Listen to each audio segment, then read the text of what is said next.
Hi hello welcome back to digital tech. അപ്പോൾ ഇന്നത്തെ ദിവസം പറഞ്ഞു തരാൻ പോകുന്നത് എങ്ങനെയാണ് ഫോട്ടോയുടെ താഴെ നെയിമും ഡേറ്റും ഒക്കെ ആഡ് ചെയ്യുന്നത്. ഇപ്പം നമ്മളൊരു ആപ്ലിക്കേഷൻ അയക്കുമ്പോൾ ഇത് അറിഞ്ഞുകൂടാത്തത് കാരണം നമ്മൾ കഫേ പോയി ചെയ്യാറുണ്ട് അല്ലേ. പക്ഷേ സിമ്പിളാണ്. നിങ്ങൾ സ്റ്റുഡിയോയിൽ നിന്ന് ഒരു ഫോട്ടോ നിങ്ങളുടെ മെയിലിലേക്ക് വാങ്ങിക്കുക, അത് നിങ്ങളുടെ ഫോണിൽ ഡൗൺലോഡ് ചെയ്തിട്ടേക്കുക.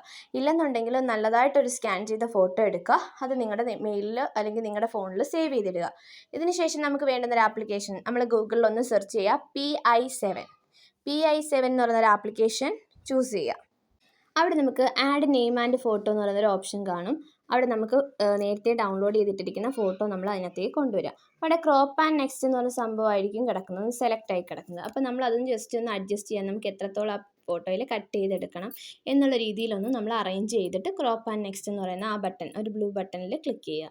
ക്ലിക്ക് ചെയ്യുമ്പോൾ നമുക്ക് add name and date on image എന്ന് പറഞ്ഞ് വരും. അവിടെ നമുക്ക് നമ്മുടെ പേര് കൊടുക്കാം. അതിനുശേഷം ഡേറ്റ് നിങ്ങൾക്ക് ഏതാ വെക്കേണ്ടതെന്ന് വെച്ചാൽ ആ ഡേറ്റ് കൊടുക്കുക. എന്നിട്ട് നമുക്ക് അതിനപ്പുറത്ത് അതിൻ്റെ സൈസ് അഡ്ജസ്റ്റ് ചെയ്യാനുണ്ട്, കളർ അഡ്ജസ്റ്റ് ചെയ്യാനുണ്ട്. അത് നമുക്ക് ബ്ലാക്ക് ആണ് നോർമലി നമ്മൾ ആപ്ലിക്കേഷൻ അയക്കുമ്പോൾ യൂസ് ചെയ്യുന്നത്, അതെടുക്കാം. നിങ്ങൾക്ക് വേറെ എന്തെങ്കിലും യൂസിന് വേണ്ടിയിട്ടാണെങ്കിൽ നിങ്ങൾക്ക് കളറുള്ളതൊക്കെ എടുക്കാം. ഞാനിപ്പോൾ കാണിച്ചു തരാം എങ്ങനെയാണ് ചെയ്യുന്നത്. ഇതിപ്പോൾ ഞാൻ നെയിമും ടൈപ്പ് ചെയ്ത് കഴിഞ്ഞു, ഡേറ്റും ടൈപ്പ് ചെയ്ത് കഴിഞ്ഞു.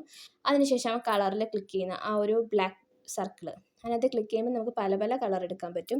താഴെയുള്ള ആ സ്ക്രോള് ഒരുപാട് കളേഴ്സ് കിടക്കുന്നതിനകത്ത് നമ്മളൊന്ന് അഡ്ജസ്റ്റ് ചെയ്ത് കഴിഞ്ഞാൽ പല പല ബ്ലൂ, ഗ്രീൻ, യെല്ലോ എല്ലാ കളറും നമുക്ക് കിട്ടുന്നതായിരിക്കും.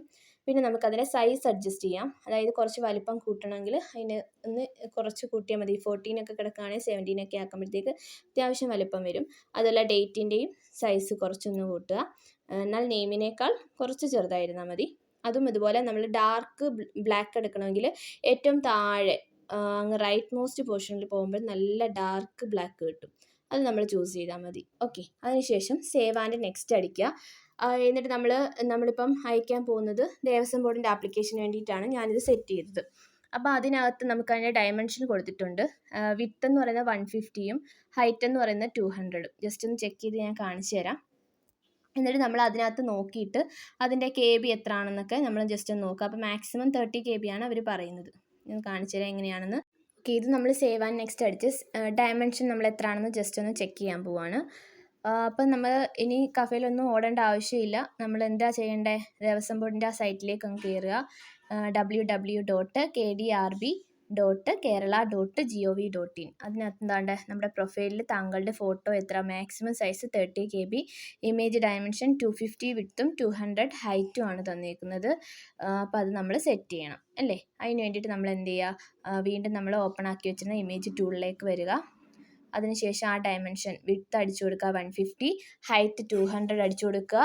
ദെൻ സൈസ് എന്ന് പറയുന്നത് ഒരു 30 മാക്സിമം പറഞ്ഞെങ്കിൽ നമ്മൾ അത്ര ഇടണ്ട, ഒരു 25, 20 അത്ര KB ഒക്കെ ഇട്ടാൽ മതി. അങ്ങനെ നമ്മൾ ഈ ചെയ്ത ഫോട്ടോ നമ്മൾ സേവ് ചെയ്ത് ഡൗൺലോഡ് ചെയ്ത് സൂക്ഷിക്കുക. ഡൗൺലോഡ് ചെയ്യാൻ എല്ലാവർക്കും അറിയാലോ, റൈറ്റ് സൈഡിൽ ഒരു ആരോ മാർക്ക് ഉണ്ട്. ആരോ മാർക്കിൽ ക്ലിക്ക് ചെയ്ത് ഡൗൺലോഡ് ചെയ്ത് നമ്മുടെ ഫോണിലോ നമ്മുടെ സിസ്റ്റത്തിലോ ഒക്കെ സേവ് ചെയ്തിടുക.